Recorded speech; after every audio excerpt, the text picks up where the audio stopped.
Gracias, honorable señor presidente y honorable Parlasur.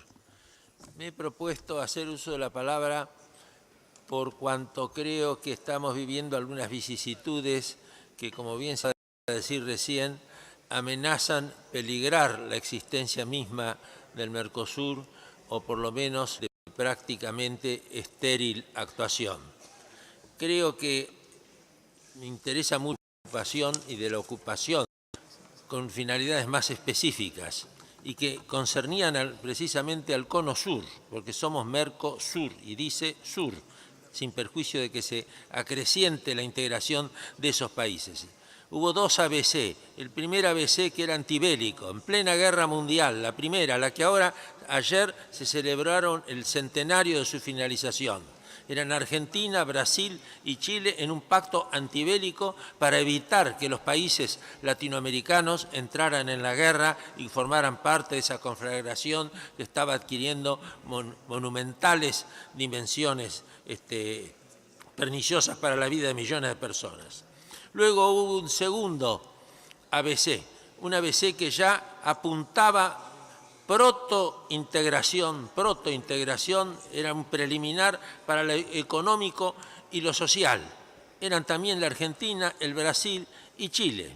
Aconteció una triple desgracia, porque obviamente el presidente de Chile perdió las elecciones, el presidente, que era Ibáñez del Campo, el presidente de Brasil, Getúlio Vargas, se suicidó y el presidente Perón de la Argentina había sido derrocado. Esto fue en la década del 50, como todos ustedes lo saben. Pero también tenemos que tener pensado que si por el sur se entiende el sur, hay que contar con un país que está asociado pero que no se ha integrado, que es Chile. Y que hay que terminar también para concluir felizmente la integración de Bolivia, cuyo Senado se ha opuesto hasta ahora y que el Senado de uno de los países no se ha opuesto hasta ahora para que se integre definitivamente, porque es evidente que esto tendría que ser un país plenario, integrado, Bolivia y también Chile. Las ventajas de todo esto serían obvias. La salida al Atlántico con mayor facilidad para los países que hoy no la tienen. La tendríamos así fácilmente y no tendrían que hacerse los vericuetos que ahora hay que llevar a cabo para que los que no tienen salida al mar la tengan. En segundo lugar, la salida al Pacífico, que esto fortalecería las economías complementarias y hace falta que entonces se incorpore Chile a esta situación, como Bolivia lo acabo de señalar, para ambos lados. Y por supuesto, si somos realmente Mercosur, es obvio que tenemos que integrar todo lo más que sea posible para ello, porque es tan austral como lo son los demás países que actualmente se encuentran. Agrego, señor presidente, que en el tema del Mercosur debemos crecer y no decrecer.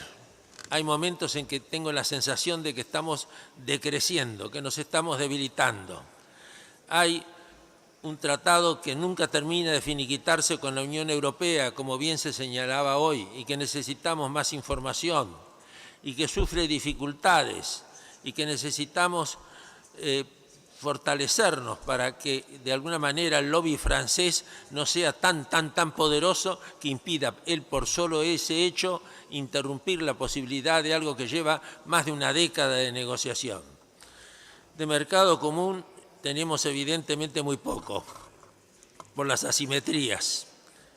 No nos comparemos con la Unión Europea, pero tratamos y tenemos que hacerlo, complementarnos. Esas asimetrías son muy grandes y hay que superarlas con el gran esfuerzo de la solidaridad económica y social de nuestros pueblos. Las asimetrías perjudican la posibilidad del crecimiento y del beneficio para nuestros pueblos. No hemos tenido, en realidad, inteligencia que sí sobra para algunos temas y falta para otros. Incluso entre Argentina y Uruguay, un tema tan elemental como el de las pasteras, en vez de resolverlos entre nosotros, acudimos a una Corte Internacional de Justicia de La Haya que resultó millonaria, inocua, y que lo único que hizo fue reproducir un caso parecido al de 2 países de Europa que tenían poco que ver con lo nuestro. En fin, no hemos tenido suerte en eso. Por último, quiero señalar, señor presidente, que en días próximos se va a llevar a cabo la 26ª Cumbre Iberoamericana. Y remarco esto, esa es muy importante, va a ser en Guatemala, en la ciudad de Antigua. Van a concurrir 14 mandatarios de los 22 que forman parte de la América Latina. Pero hay ausencias que me llaman mucho la atención. Me duele la ausencia de mi país, de la República Argentina. No me extraña por lo que es su Cancillería. Me llama la atención la ausencia del Uruguay. Me llama la atención la ausencia de Venezuela. Van a concurrir, sí, Chile, Panamá, Cuba y otros países. Y no se sabe cuál va a ser la situación de Brasil. Va a ser nada menos que presidida por el rey de España, por Felipe VI. Y se reúne el día 14, es decir, pasado mañana. ¿Por qué los países del Mercosur van a estar ausentes?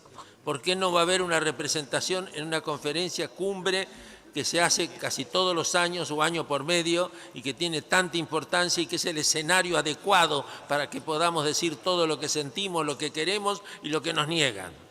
Se reúne el día 14, lo repito, ya esta semana. ¿Por qué no asistimos? ¿Qué hacen nuestros cancilleres? Tengo mi desconfianza al respecto, por alguna razón será. Tenemos que superar, cerrando las etapas. No nos quedemos en un libre comercio. Vayamos a una unión aduanera. Tengamos un mercado común.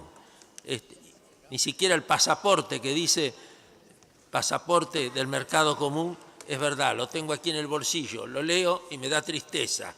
Porque somos del Mercosur, pero de un Mercosur que no funciona plenamente como tal. ¿Por qué? Porque no llega a la 4ª etapa, que es la integración. La integración es algo fundamental. ¿Cuándo llegaremos? ¿Cómo llegaremos? En 1991 fue el sueño de Alfonsín y de Cerney, que se reformó en 1994 para perfeccionarlo. ¿Qué dirían de lo dicho por Brasil y su Cancillería respecto de esto? Yo creo que es peor la enmienda que el soneto. Me preocupa. En fin, hay que eliminar las distorsiones. Punto 1. Distorsiones internas, que son muchas y demasiadas. ¿Lo procuraremos, me pregunto? El peor enemigo es el desinterés. Hay desinterés de algunas cancillerías y de algunos presidentes. Mis conclusiones son muy sencillas. No estamos seguros que hayamos operado como un mercado común. Mi otra conclusión es que resta el espíritu de la realidad original que dio motivo a todo esto. Y por último, señor presidente, no pido nada. Exhorto, sí, a que reaccionemos a tiempo. Es decir, que vivifiquemos de una manera final y con ámbito el fortalecimiento del Mercosur y, por lo tanto, de un órgano político elemental, necesario, que es el Parlasur, en el cual estamos sentados, porque no puede haber un Mercosur sin un Parlasur. Muchas gracias.